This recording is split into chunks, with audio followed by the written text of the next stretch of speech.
तृतीय स्कंध एकादश अध्याय सूक्ष्म से स्थूल की यात्रा का आरंभ। पिछले अध्याय में तत्व, गुण, महत तत्व और विराट पुरुष सब बन चुके थे, परंतु वे सभी सूक्ष्म थे, अदृश्य, बिना आकार के। अब देवी की प्रेरणा ने सृष्टि में अगला चरण शुरू किया। रूप बनेगा। सूक्ष्म अब अपनी स्थूल आकृति की खोज में था। ब्रह्मांड पहली बार देखे जा सकने की दिशा में बढ़ रहा था। अब 5 महाभूतों ने अपने अपने स्थूल गुण प्रकट किए।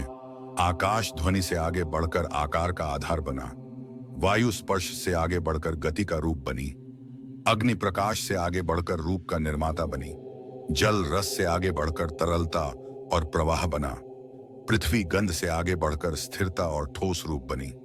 जैसे 5 रंग मिलकर चित्र को आकार देते हैं, वैसे इन 5 महाभूतों ने पहली बार स्थूल ब्रह्मांड का ढांचा तैयार किया। अब देवी की चेतना ने स्थूल निर्माण के 5 स्तर बनाए। अन्नमय कोश शरीर का ठोस आधार, 2 प्राणमय कोश गति और जीवन शक्ति, 3 मनोमय कोश विचारों का स्थूल प्रभाव, 4 विज्ञानमय कोश निर्णय शक्ति, 5 आनंदमय कोश दिव्य सुख का आवरण। ये 5 आवरण स्थूल सृष्टि की बुनियाद बने, जहां आगे चलकर देव, दानव, मनुष्य और सभी प्राणी अपने रूप पाएंगे। अब 5 महाभूत टाइटन एक दूसरे में मिलकर पहली बार स्वरूप बनाने लगे। पर्वत, नदियां, आकाश के क्षेत्र, दिशाएं, अग्नि का तेज, जल का बहाव, पृथ्वी का आकार, ये सब अब केवल ऊर्जा नहीं थे, अब ये रूप थे, देखे जा सकने वाले अस्तित्व। अब देवी की आंतरिक वाणी ब्रह्मा में प्रकट हुई है। ब्राह्मण, तुमने तत्वों को जगाया, गुणों को संतुलित किया, प्राण और काल को पाया। अब देखो, सृष्टि की स्थूल देह बन रही है। अब रूप, आकार और जगत अपने स्वरूप में खिलेंगे। ब्रह्मा ने आनंद से देखा। अब ब्रह्मांड केवल चेतन नहीं, दृश्य बन रहा था। अब देवी की योजना थी, जहां रूप बना है वहां रहने के स्थान भी बनेंगे, यानी आगे बनने थे लोक, दिशाएं और प्राणियों के लिए निवास स्थान। 14 लोकों का निर्माण ब्रह्मांड को मिला ढांचा।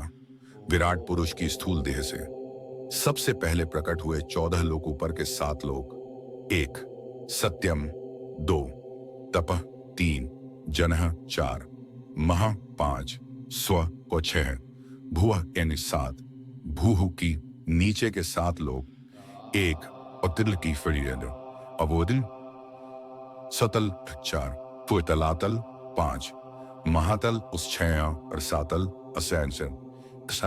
के लोग ब्रह्मांड का स्थूल मानचित्र बने, जहां आगे देव, ऋषि, मानव और असुर अपनी अपनी जगह निवास करेंगे। अब देवी की इच्छा से स्थूल अग्नि, पशवी और आकाश देव शक्तियों में बदलने लगे। अग्नि हिरण्य तेज बना, वायु प्राण शक्ति बनी, आकाश ने देवताओं को स्थान दिया। अब प्रकट हुए आदित्य, वसुओं, रुद्रों, मरुतों, अश्विनी कुमार, इंद्र व वरुण, अग्नि, सोम। इन देवताओं ने मिलकर ब्रह्मांड में प्रकाश, गति, वर्षा, ऋतु सभी को संतुलित किया। अब देवी ने वह महान कार्य आरंभ किया जिसके लिए सारी तैयारी हो रही थी। विभिन्न प्राणियों की स्थूल देह का निर्माण। तत्वों के गुण मिलकर अलग अलग वर्ग बने। देव देह तेज, प्रकाश, पशुपालक मनुष्य देह संतुलन, विचार, कर्म, पशु देह स्थूलता, प्रवृत्ति, पक्षी देह गति, आकाश गमन, नाग देह लचक, भूतल शक्ति, जलीय देह तरलता, स्निग्धता, वनस्पति देह स्थिरता, पोषण। प्रकृति ने प्रत्येक शरीर गुणों और महाभूतों के अनूठे मेल से बनाया। अब प्रत्येक शरीर को उसकी इंद्रियां मिली, दृष्टि, श्रवण, स्पर्श, रस, गंध, और उनके अधिष्ठाता देव भी प्रकट हुए। सूर्य दृष्टि, दिशाएं श्रवण, वायु स्पर्श, वरुण रस, पृथ्वी गंध। अब शरीर केवल बनाया नहीं गया था, वह कार्य करने योग्य बन चुका था। स्थूल शरीर बनने के बाद उनके भीतर स्थापित किए गए प्राण जो देह को चलाए, मन जो अनुभव करे, बुद्धि जो निर्णय ले, अहंकार जो मैं का भाव दे, इनके सक्रिय होते ही देव, मानव, पशु, पक्षी सबके भीतर चैतन्यता की लौ जल उठी। जगत अब पूरा हो गया। लोक बन गए थे, देहें बन गई थी, देवता स्थापित हो चुके थे। लेकिन एक प्रश्न बाकी था, कौन किस देह में जन्म लेगा, किसे कौन सी प्रवृत्ति मिलेगी। अब देवी की इच्छा सृष्टि में नियम, प्रवृत्ति और कर्म स्थापित करने की थी। अब प्रकृति ने सभी जीवों पर तीनों गुणों की छवि डाली, सत्व, शांति, ज्ञान और श्रम। ऊंचा कर्म, रजस गति, इच्छा, कर्म प्रधान जीवन, तमस जड़ता, भार, स्थिरता। जिस जीव में जिस गुण की प्रधानता होती है उसी के अनुसार उसका स्वभाव, देह और कर्म बनते हैं। देवी ने ब्रह्मा से कहा, जीव अपने गुणों से ही अपना मार्ग चुनेंगे। सत्व प्रधान जीव प्रकाश की ओर आकर्षित हुए। उनकी प्रवृत्ति बनी करुणा, सत्य, संतुलन, कर्तव्य, अनुशासन। इन जीवों को उच्च लोकों में स्थान मिला, देवलोक, महरलोक, जनलोक। उनके शरीर सूक्ष्म, तेजस और दिव्य थे। मनुष्यों में मता, रजस और सत्व का मध्यम मेल था। इससे उन्हें मिला विचार करने की शक्ति, इच्छा करने की क्षमता, कर्म करने का अवसर। मनुष्य देह सबसे विशेष इसलिए बनी क्योंकि इसमें उच्च और निम्न इन दोनों दिशाओं में बढ़ने की क्षमता है।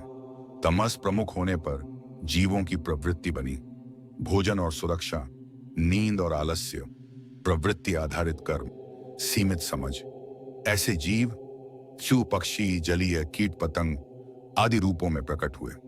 कुछ अत्यधिक तामसिक जीव नीच लोकों में जन्मे, जहां प्रकाश कम और प्रवृत्तियां अधिक हैं।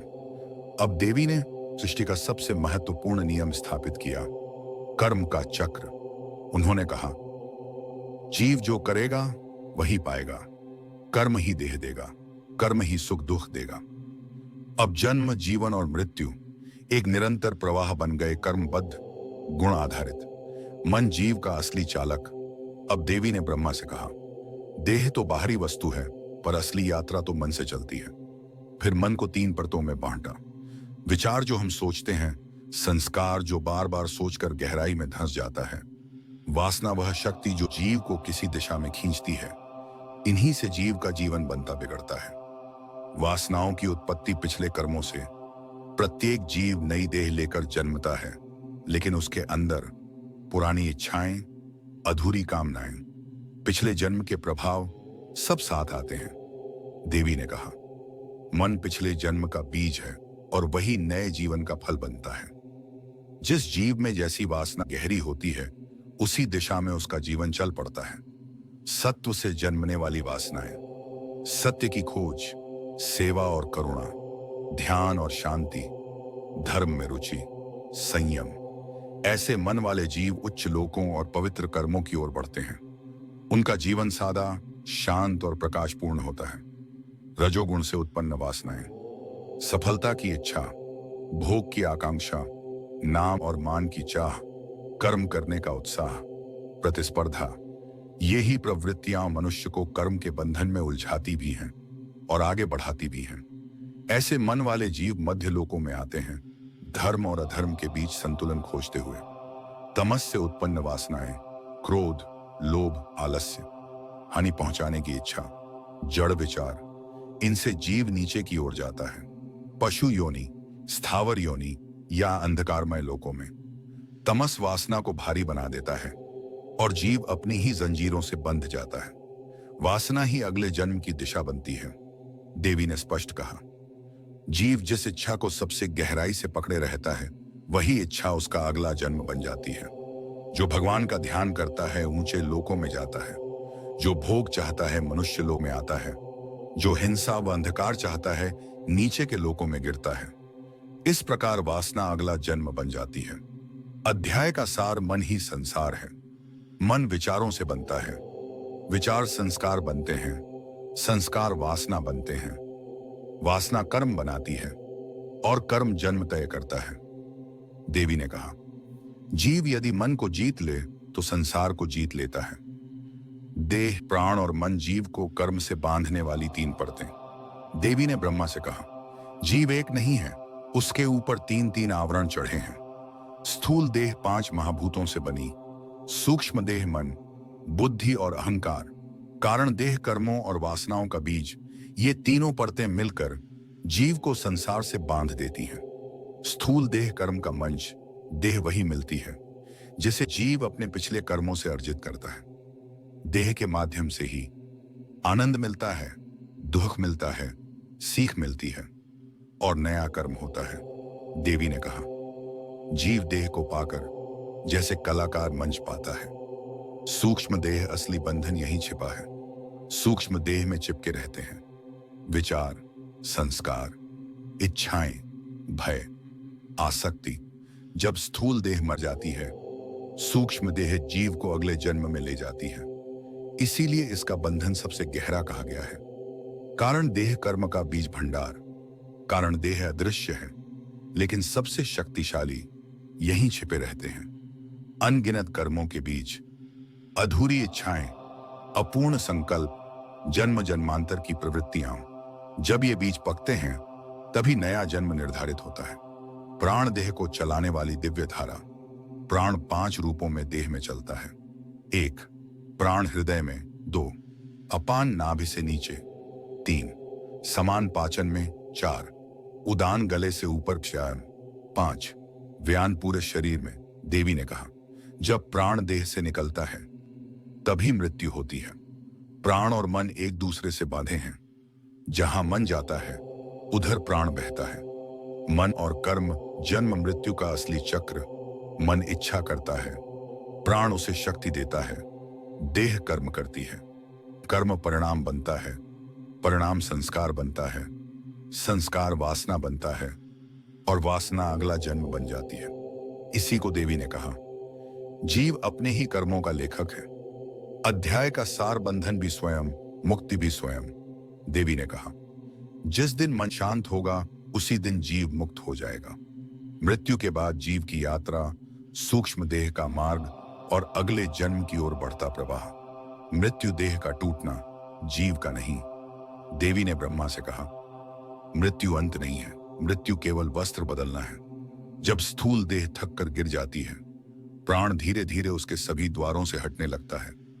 पहले पैरों से शक्ति हटती है, फिर जांघों से, फिर हृदय से, अंत में नेत्रों से प्रकाश छूट जाता है।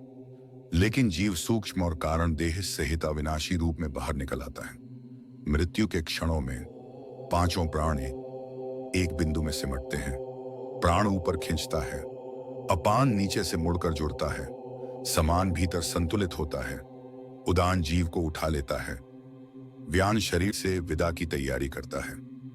यह संकुचन जीव को उसके अगले मार्ग की ओर धकेल देता है। जीव यात्रा के 2 मार्ग, उच्च और निम्न, देवी बताती हैं। जीव अपनी गुणों और कर्मों के अनुसार 2 मुख्य मार्गों में जाता है। 1. देवयान, सत्व प्रधान और पुण्य प्रधान जीव इस मार्ग में प्रकाश के माध्यम से ऊपर चढ़ते हैं, यथा पितृलोक, देवलोक, ब्रह्मलोक तक यात्रा। यह यात्रा शांत, उज्ज्वल और सौम्य होती है। 2. दक्षिणायन, पितृयान, रजस तमस मिश्रित जीव उन लोकों में जाते हैं जहां उन्हें अगले कर्मों का परिणाम भोगना होता है। यह मार्ग धुंधला, भारी और कर्म नियत होता है। मृत्यु के बाद सबसे शक्तिशाली होता है। जीव का अंतिम विचार, अंत समय की वासना जीव को उसी दिशा में खींचती है। यदि मन किसी प्रिय पर अटका, जीव उसी संसार भाव में जन्म लेता है। यदि मन ज्ञान पर केंद्रित था, उच्च लोकों की ओर उठता है। यदि मन भ्रम, क्रोध, भय में था, जीव निम्न जन्मों में फंस जाता है। इसीलिए देवी ने कहा, जीव जहां सोचता है वहीं पहुंच जाता है। कर्मों की छाया, कारण देह की भूमिका। कारण देह सैकड़ों जन्मों के संस्कार लेकर चलती है। ये संस्कार ही निर्धारित करते हैं जीव मनुष्य बनेगा या पशु, देव बनेगा या कीट, किस परिवार में जन्म मिलेगा, किस प्रवृत्ति का जीवन मिलेगा। हर संस्कार अगले जन्म का बीज बनता है। नए जन्म की दहलीज, गर्भ में प्रवेश, जब किसी माता पिता का संयोग कर्मानुसार उपयुक्त बनता है, तभी कोई सूक्ष्म जीव उस गर्भ द्वार में प्रवेश करता है। पहले चेतना का हल्का बिंदु, फिर प्राण की धारा, फिर मन बुद्धि का जुड़ना और अंत में देह की रचना। इसी क्रम से नया जन्म आरंभ होता है। अध्याय का अंतिम भाव, जीव की अनंत यात्रा। देवी ने कहा, जीव वही पाता है जो उसने बोया है और वही बनता है जिसकी उसने इच्छा की है। गर्भ का प्रवेश जीव का पहला झटका। जब सूक्ष्म जीव कर्म और संस्कारों के अनुसार किसी माता के गर्भ में प्रवेश करता है तो उसे ऐसा प्रतीत होता है जैसे व्यापक आकाश से एक संकुचित अंधकारमय स्थान में गिर गया हो। देवी कहती है, जीव के लिए गर्भ प्रथम कष्ट है। गर्भ का ताप, संकीर्णता और नमी जीव को भीतर से हिला देती है। गर्भ के भीतर भी जैसे जैसे देह बनती है, सूक्ष्म देह अपनी स्मृतियों को खोलने लगती है। जीव को याद आने लगते हैं उसके पूर्व जन्म, उसके किए हुए कर्म, उसकी अधूरी इच्छाएं, उसके अपराध और छूटे हुए अवसर। गर्भ में जीव अत्यंत संवेदनशील होता है, अक्सर रोता भी है, पर यह रोना बाहरी नहीं, अंतर्मन का होता है। देवी बताती हैं, गर्भ में जीव सबसे अधिक पश्चाताप करता है। वह कहता है, क्यों मैंने देह को पाप में लगाया, क्यों मोह में गिरा, क्यों समय व्यर्थ किया, क्यों ईश्वर को नहीं जाना। जीव प्रतिज्ञाएं भी करता है, जन्म लेकर पुण्य करूंगा, ईश्वर की खोज करूंगा, किसी को दुख नहीं दूंगा। गर्भ जीव का सबसे पवित्र क्षण होता है क्योंकि वहां वह अपने सत्य रूप में होता है। माता की भावना जीव पर सीधा प्रभाव, मातृता का भोजन, विचार, क्रोध, दुहक, प्रेम, संगीत, वातावरण सब जीव पर सीधे प्रभाव डालते हैं। यदि माता शांत हो तो जीव की चेतना शांत रहती है। यदि माता दुखी तो जीव के संस्कार में भय उतरता है। इसीलिए गर्भ को जीव का प्रथम विद्यालय कहा गया है। जन्म के अंतिम दिनों में जीव के पास दिव्य अनुभव आता है। उसे ऐसा लगता है जैसे भीतर कोई सौम्य प्रकाश चमक रहा है। वह प्रकाश देवी की कृपा है जो जीव को जन्म की वेदना सहने की शक्ति देता है।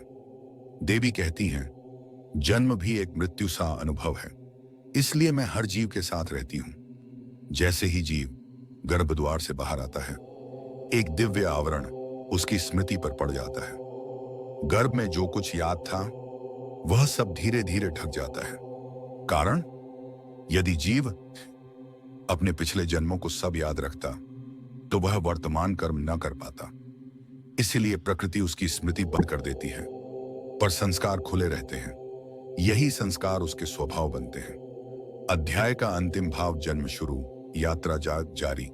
देवी का अंतिम वचन, जीव बार बार जन्म लेता है जब तक कि वह स्वयं को और मुझे पहचान न ले। जन्म लेते ही जीव गर्भ का सब ज्ञान भूल जाता है। अब उसे घेर लेते हैं शरीर की भूख, इंद्रियों की चाह, स्पर्श का सुख दुख, माता पिता का प्रेम और संसार की आवाजें। यही क्षण जीव का पहला भ्रम है, क्योंकि अब वह स्वयं को देह मानने लगता है। धीरे धीरे जीव इंद्रियों के माध्यम से बाहर की दुनिया को पहचानने लगता है।